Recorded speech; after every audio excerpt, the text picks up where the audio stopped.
Hey everyone. So let's talk about building real, authentic relationships, especially when we're all drowning in digital noise, right? It's tough, but there's a secret weapon, and it's something we're going to dive deep into today: personalization. You know that feeling, right? When you get an email that starts with, "Dear valued supporter," it just feels so empty. It's like, you clearly don't know me at all.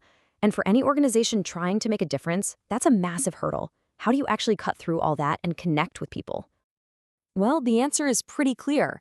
You have to stop blasting out generic messages and start having genuine conversations. And that's exactly why personalization isn't just some nice to have marketing trick anymore. Nope. It's absolutely essential if you want to build trust and actually make an impact.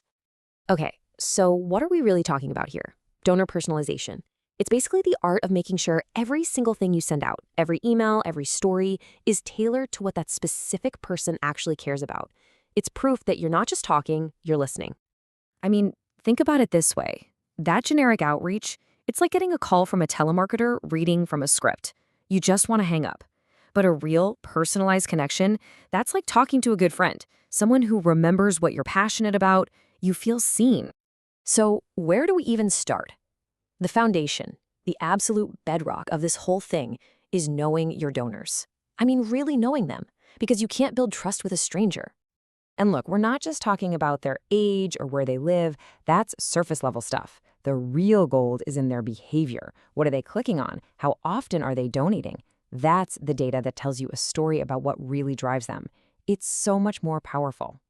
Now, demographics can give you a good starting point for how to reach people. For instance, you might find that older generations, like baby boomers, still really appreciate a phone call or something in the mail. Meanwhile, younger folks, like millennials and Gen Z, you're probably going to find them on social media or their phones. It's all about meeting people where they're at. But here's the thing. Data is just, well, data. It's numbers in a spreadsheet. The magic, the real transformation, happens when you turn that data into something human. And that's where creating personas comes in. These are like detailed character sketches that bring your supporters to life. Okay, let's get specific. Let's say you've created a persona called the strategic supporter. This isn't just a fun name. It tells you this person is all about the bottom line, the impact. They want the numbers, the details, the proof. So you're not going to send them a fluffy, feel-good story. No way. You're going to send them a detailed report that breaks down exactly what their money accomplished. And this is super important. None of this works. In fact, it can get kind of creepy if you're not transparent. People need to know you're using their data respectfully and honestly. If you break that trust, game over. It's everything. All right, so once you've got a handle on who your donors are, what's next? The next big step is to actually design a personalized journey for them. We're not talking about sending a random thank you note here and there. We're talking about a whole experience, from that very first donation to a real, lasting partnership. And this journey usually has a few key stages, from when they first discover you, all the way to becoming a huge advocate for your cause. The whole point is to guide them along, giving them the right information and the right message at exactly the right time. So what's the fuel for this journey? It's stories. Powerful, personal stories. Because let's be honest, stories are what make it all feel real. They're what turn a simple financial transaction into a genuine emotional connection. And this is key. One size does not fit all. If someone gives money for, say, an education program, you better believe you should be sending them stories and photos of kids with new school supplies. Don't send them an update about your healthcare project. You want to show them the direct result of their generosity and keep that conversation going. Okay, last piece of the puzzle. You're doing all this work, but how do you know if it's actually paying off? This is where measurement comes in. You've got to track your progress. Otherwise, you're just guessing. And I know what you might be thinking.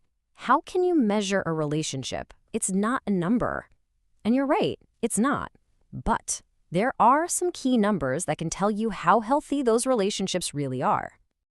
And if there's one metric that's the holy grail, it's this one: the donor retention rate. It's super simple. Are people sticking around? Are they giving again next year?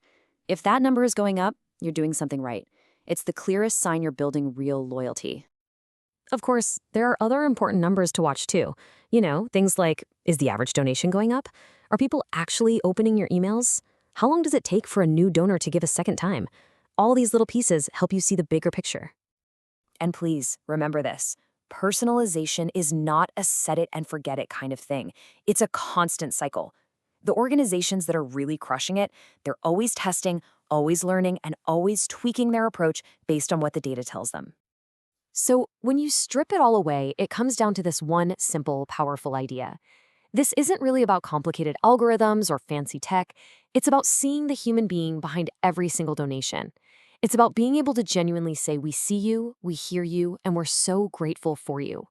The real question is, are you truly listening?